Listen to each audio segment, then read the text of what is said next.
गरीब आदमी का एसी वाला पंखा। एक समय की बात है। एक गरीब आदमी राम नामक व्यक्ति था। वह एक छोटे से गांव में रहता था। वह कठिन मेहनती था, लेकिन उसे अपने परिवार को सहारा देने के लिए काफी पैसे कमाने में कठिनाई होती थी। एक दिन गर्मी की तापमान बेहद ज्यादा बढ़ गई और राम का परिवार पीड़ित हो रहा था। उसके पास एक एयर कंडीशन खरीदने के लिए पर्याप्त पैसा नहीं था। इसलिए उसने फैसला किया कि वह अपना खुद का बना ले। राम बाजार गया और कुछ बर्फ, एक पंखा और एक कपड़ा खरीदा। फिर वह घर चला गया और अपनी आविष्कार स्थापित की। उसने पंखे के सामने बर्फ रखी। उसने पंखे और बर्फ पर कपड़ा ढलाई। पंखा बर्फ से ठंडी हवा उड़ाता था और कपड़ा एक शीतल, ताजगी भरी हवा बनाती थी। राम के परिवार को उसकी आविष्कार से बहुत खुशी हुई। उन्हें अंततः गर्मी के दिनों में शीतल और सुखद रहने की क्षमता मिली। राम अपने आप पर गर्व महसूस कर रहा था कि उसने अपनी समस्या का समाधान निकालने की क्षमता दिखाई। उसे यह महसूस हुआ कि यदि वह गरीब है तो उसे अपने जीवन को बेहतर बनाने के तरीके ढूंढने की क्षमता अवश्य है। राम की आविष्कार को गरीब आदमी का एसी वाला पंखा के नाम से पहचान मिली। यह एक सरल आविष्कार था, लेकिन यह राम और उसके परिवार के जीवन में बड़ा अंतर कर दिया।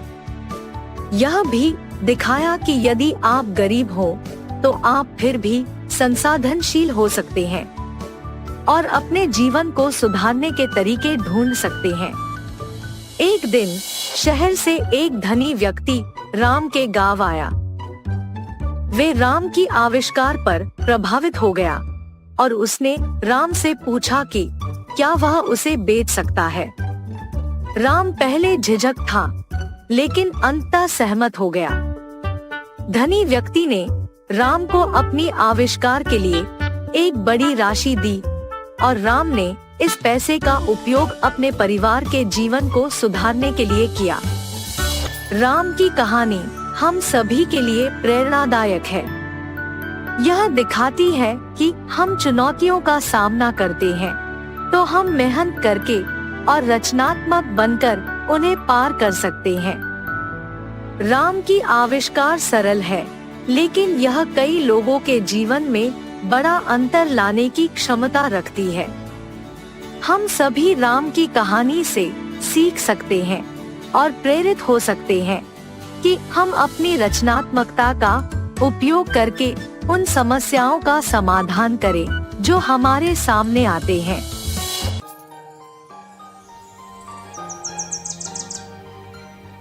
वाराणसी नामक एक शहर में था एक जवान लड़का देव, जो अपनी विधवा माँ के साथ रहता था।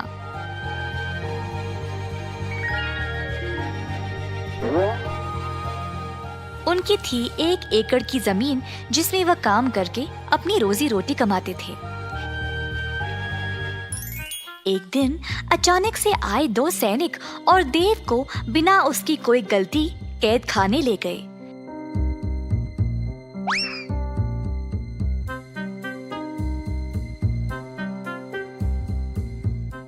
देव की माँ ने सैनिकों से बहुत भीख मांगा, पर उन्होंने उनकी बात नहीं सुनी और उसको कैद खाना ले गए।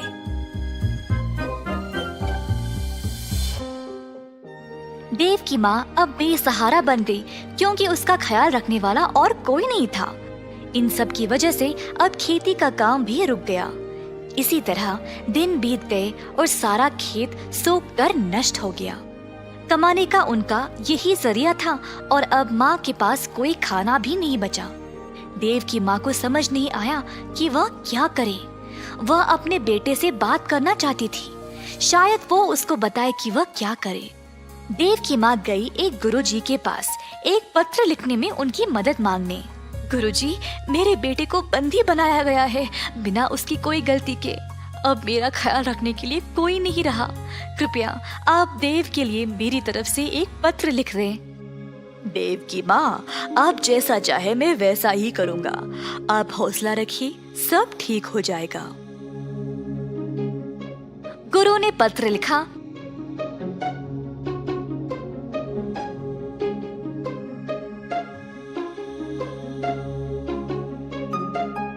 और फिर देव की माँ उसको कैद खाना ले गई। दरवाजे पर पहरेदार ने माँ को रोका। कौन हो तुम? मैं ये पत्र अपने बेटे देव को देना चाहती हूँ। आपको अंदर जाने की आवश्यकता नहीं है, इस पत्र को उस डिब्बे में डाल दो। देव की माँ ने वैसा ही किया और वहाँ से चली गई। कैद खाने पर जो भी खाना, पत्र या तोहफे आते थे, पहले पहरेदार उनको जांचते थे और तब ही कैदियों तक पहुंचाते। इसी तरह देव की माँ का पत्र भी पहले पहरेदार ने जांचा और फिर देव तक पहुंचाया। माँ का पत्र पढ़कर देव को बहुत बुरा लगा। वह सोच रहा था कि वह क्या करे जब उसके बाजू में एक और कैदी ने बोला, हे देव, तुम्हारे परिवार ने क्या भेजा है तुम्हारे लिए? कुछ नहीं भाई, बस ये पत्र है। मेरी पत्नी ने मेरे लिए मेरा मनपसंद केक भेजा है, पर इन पहरेदारों ने तो इनको पूरा खराब कर दिया। तो हमें जो भी मिलता है हर एक चीज की जांच होती है क्या? हाँ जी भाई साहब। देव को इस बारे में पता लगने के बाद उसने वापस अपनी माँ को एक पत्र लिखा। पहरेदार एक एक करके पत्र पढ़ते गए जब एक पहरेदार ने बोला, हे, देखो इस पत्र में क्या लिखा है। क्या है, जरा दो इधर। पहरेदार ने फिर जोर से पत्र को पढ़ा। मैया, आप मेरी चिंता ना करें। बहुत साल पहले बापू ने हमारे खेत में एक मटका छुपाया था जिसमें बहुत सारा सोना और खजाना रखा है। आप उस मटके को खोद निकालो और फिर उस धन से आपकी सारी परेशानी समाप्त हो जाएगी। अच्छा, चलो भाई, जल्दी जाकर इस खजाने को ढूंढ निकाले। दोनों पहरेदार लालची बन गए और देव के खेत पर जाकर जमीन खोदने लगे। खोदते खोदते उन्होंने पूरे 1 एकड़ की जमीन को खोद दिया, पर उनको कोई खजाने का मटका मिला ही नहीं। जल्द वे थक गए। क्या करे ये ना जानकर दोनों पहरेदार वापस कैद खाना चले गए। अगली सुबह जब देव की माँ जागी तो उसने देखा कि सारा जमीन जोता हुआ था और ताज़ी मिट्टी बाहर आई हुई थी। देव की माँ ने फिर से खेती बाड़ी का काम शुरू किया और अन्य बीज बोया। धीरे धीरे वह पैसे कमाने लगी और कुछ ही समय में उसने काफी पैसे जमा लिए, जिससे उसने अपने बेटे को जेल से रिहा करवा लिया।